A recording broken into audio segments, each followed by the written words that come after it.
So my name's Johnny, and I'm a recovering recruiter.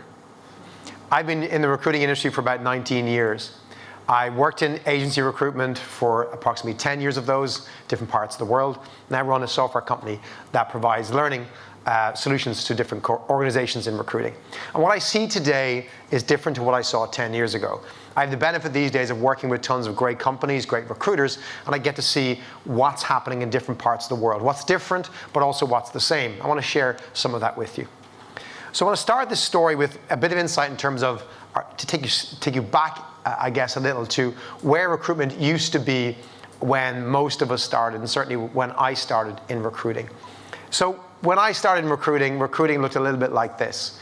We were all about locations, high streets, getting candidates in, and building fantastic databases. And agencies were the source of all candidates, all great talent. Organizations, most of whom didn't have good databases of CVs, would rely on the agencies because they had the best of everybody. But as we moved through the early noughties, we saw the rise of the in-house recruitment team, where organizations began to see that they could do this themselves. And this came about largely as a result of more data being pushed online in places like LinkedIn, Facebook, social media, where the agencies no longer had all of the resources to themselves. You could find pretty much anybody you needed to find online with a bit of good Googling searching. Today, though, the modern recruitment agency looks a little bit more like this. And the modern recruiting team often looks like this. You have recruiters who work in global centers of excellence around the world, who deliver candidates and services to different parts of the organization or agency, wherever that may be. And you have automation doing a lot of the heavy lifting within those businesses. And this is certainly the trend I've seen and continue to see in businesses around the world, where there's a lot going on that is automating parts of it, yet there's still a lot that is human touch. But where those activities take place is certainly changing. So I want to take it through 5 trends around talent acquisition. I know it's a more American phrase around recruiting teams, but trends that are breaking what we know as the existing recruiting model, both in agencies and in-house firms, but also want to share with you some insight in terms of how I think we can best deal with that. So the first of those trends I want to talk about, and I've been called up on this sometimes in conversations, is strategy. So I used this slide a couple of weeks ago amongst a bunch of resourcing leaders, and I was laughed at initially. I didn't understand the joke, and it turns out an hour before I'd arrived, the word strategy had been challenged in the room, and most people agreed that we overuse strategy. And I've heard about strategic recruiting and strategic sourcing for many years, probably as long as you guys have, and you're sick of hearing about it. But I want to give you an insight in terms of where strategic recruiting and strategic sourcing is today, because it is something that really exists in many different companies. So this is an example of some of the work produced by Tom State's team in Microsoft EMEA. So Microsoft and their different geos around the world are using sourcing to deliver what they call strategic value to the business. The difference being they're not reacting as much to RECs within the team. They're delivering value add around information that they can find as sourcers and recruiters. So for example, here's an analysis of the enterprise architect market in Germany, which is gathered from LinkedIn data, Google data, Indeed data, and their own data, presented to the hiring teams to inform them of the availability of labor in different markets to drive real decisions. This next slide gives you a different perspective. This is again looking at a competitor market, so taking Amazon Web Services and mapping the competitor talent, where they come from, what skills they have, what parts of the world they exist. Again, I look at the next slide, they're mapping out the organizational structure. This is probably taking some of you back maybe 15, 20 years when we manually mapped orgs. And this is done through a combination of online research and old-fashioned phone calling to really map out where the talent is, who sits in each role, who are the managers, the team, etc. And ultimately, if you look at this, they're presenting this data using visual tools, free visual tools, and of course some Microsoft tools in this example, to the hiring population before they go and make decisions about who to hire and where to hire from. And this data is being used by hiring managers to make decisions like, should we put this role in China, or should we put this role in the UK? Should we put it in this part of the country or here? Because what is the availability, for example, of female talent at leadership level in our sector among amongst our competitors in that area. In other examples, it's used by organizations like Flextronics to inform the sales team, Flextronics being an OEM, original equipment manufacturer, who manufacture phones and computers on behalf of other organizations. And when they win projects, they have to deliver OEM manufacturing overnight to these different companies. And they need to be able to price that and understand, can we set up a factory tomorrow with 100 workers that can immediately ramp up? And so the strategic recruiting team are mapping that out. Where could we find the talent? How much would it cost for that talent to get it up and running? And that's driving the actual pricing of the business and helping them win deals. So truly strategic recruiting that is not reacting, but giving value to the business. We're also going niche, or niche, as they say in the US. And this is something that I'm sure you've all seen, where specialization has become really, really important. But if I look at specialization, it's not just the fact that you have a specialist IT recruiter or accounting recruiter.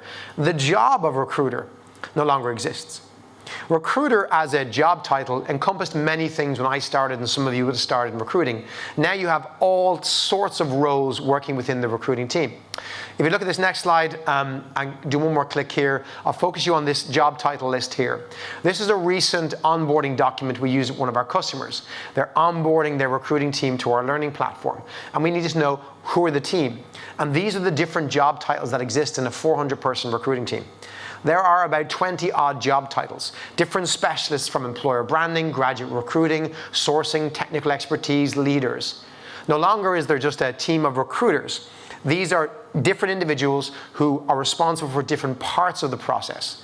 And yes, they work within different verticals, but increasingly the teams you're seeing in recruiting have specialized roles. You can now be a data analyst and work in a recruiting team. You can have a PhD and find a role, or be a professional marketeer and find a role in the recruiting team, or just be really good at sales or interviewing and assessing. Larger recruiting teams, the big organizations, the big agencies, and the RPOs, they're increasing the specialization within their teams. You're also seeing centralization. It used to be the case where you would have a team for the UK, a team for France, a team for the US. But what we're seeing is that the function of recruiting is being broken up. This, for example, may not be super clear to see here, is a typical recruiting organization.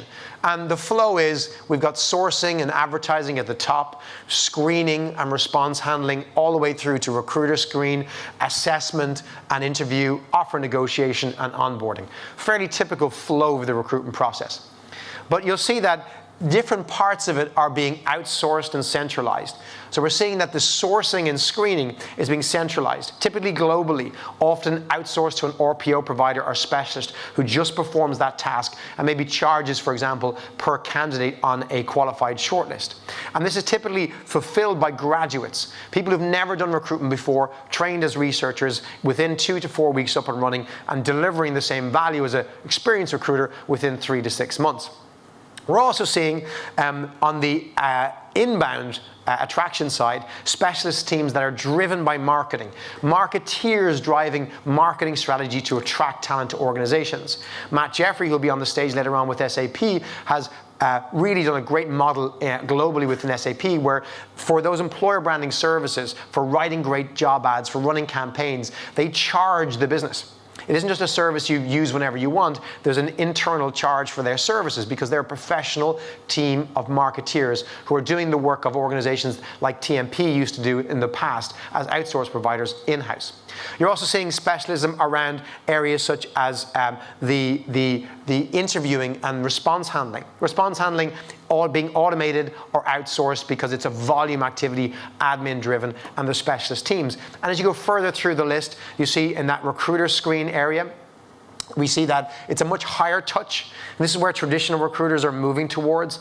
They're involved in relationship management with the hiring team. They're doing the interviewing. They're more advanced, typically 2 years plus in their experience, often on site, and definitely, in most instances, still employed by the organization. Although in many instances, they are RPO'd out as well. But you see a different skill set, a more advanced skill set, and higher paid individuals. And of course, the other parts of it, such as the onboarding, typically then given to HR or replaced with software in a lot of cases at the moment as well. So you also see that, on that marketing piece, we're beginning to see what has existed for a long time in the world of sales and marketing being transferred into recruiting. So if you look at lead nurturing, we talked in recruiting about candidate pipelining or talent pipelining for a long time.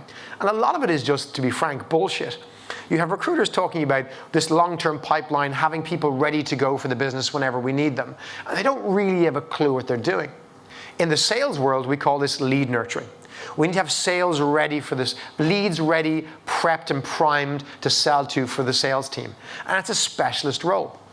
If you click on next, I'll show you a model for lead nurturing, and ignore the detail for the moment, but understand the complexity of this.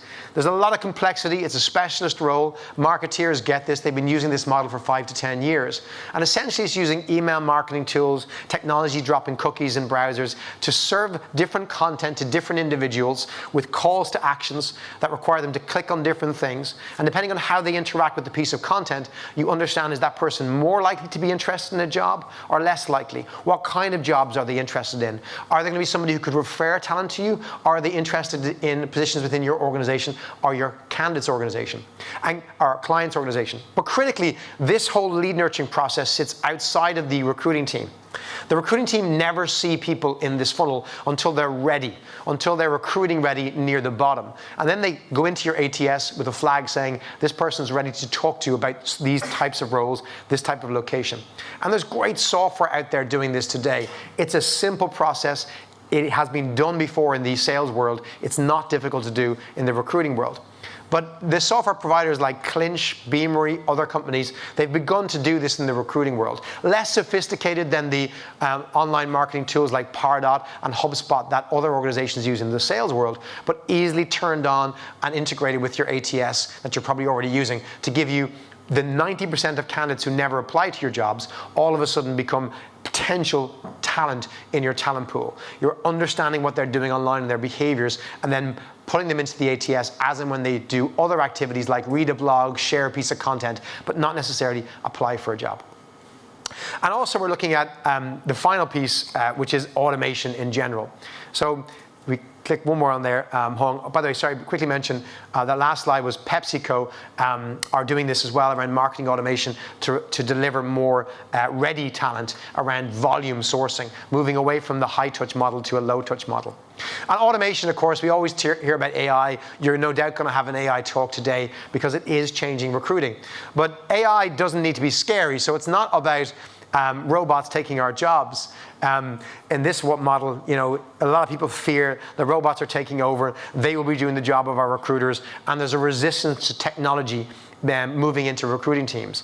And that's usually because we don't understand how recruiting can be used. But if you click on there, I want to talk about an example that was told to me at the Resourcing Leaders Summit, which ran a couple of weeks ago.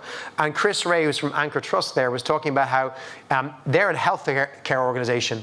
They provide at-home care workers to folk across the UK. I think they're the second or third biggest provider in that space.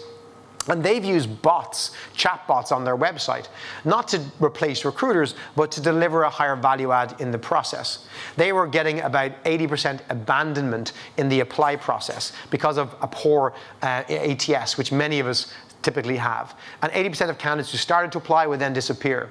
By introducing a chat bot, an online pop-up that said, hey, looks like you're not filling out the form, can I help you? With really basic rule structure, they were able to reduce the abandonment rate to 40%.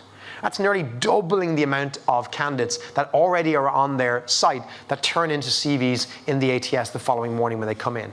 By employing a very simple chatbot that isn't replacing a human, it's giving a much higher value-added service to the candidate and delivering more candidates to the recruiters. They're going to be sharing more about that case study this summer.